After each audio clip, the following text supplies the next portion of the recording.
ஈரானுக்கு மறைமுகமாக உதவும் ஐக்கிய அரபு அமீரகம் தங்கள் நாட்டு வான் பரப்பை பயன்படுத்த விடமாட்டோம் என்று அறிவிப்பு. அமெரிக்க படைகளுக்கு குட்டு மேல் குட்டு.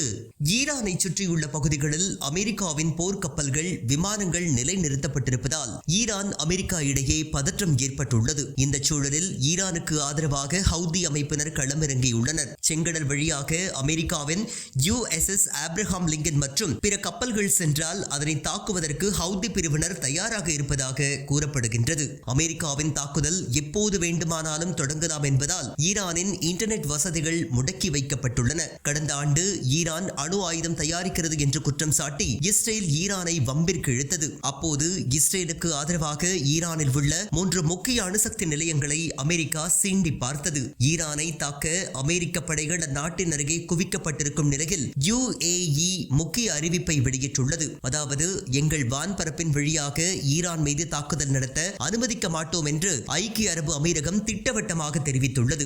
இது அதிகரித்து வரும் வளைகுடா பதற்றங்கள் மற்றும் ஈரானில் நிலவும் அமைதியின்மைக்கு மத்தியில் அமெரிக்காவிற்கு பின்னடைவை ஏற்படுத்தியுள்ளது. மேலும் கடல்சார் வழித்தடங்களையும் பயன்படுத்துவதையோ ராணுவ உதவி கோருதலையோ ஏற்க முடியாது என்று ஐக்கிய அரபு அமீரகம் தெரிவித்துள்ளது. சர்வதேச சட்டங்களை கடைபிடித்து பேச்சுவார்த்தை மூலமே பிரச்சனைகள் தீர்க்கப்பட வேண்டும் என்றும் ஒரு நாட்டின் இறையாண்மை எந்த வகையிலும் பாதிக்கப்படக்கூடாது எனவும் ஐக்கிய அரபு அமீரகம் திட்டவட்டமாக அறிவித்துள்ளது. ராணுவ மோதல்கள் பிராந்தியத்தை மேலும் சீர்குலைக்கும் என்பதே ஐக்கிய அரபு அமீரகத்தின் நிலைப்பாடு. இதையே தற்போதைய முடிவு அடிக்கோடிட்டு காட்டுவதாக அரசியல் நிபுணர்கள் தெரிவிக்கின்றனர்.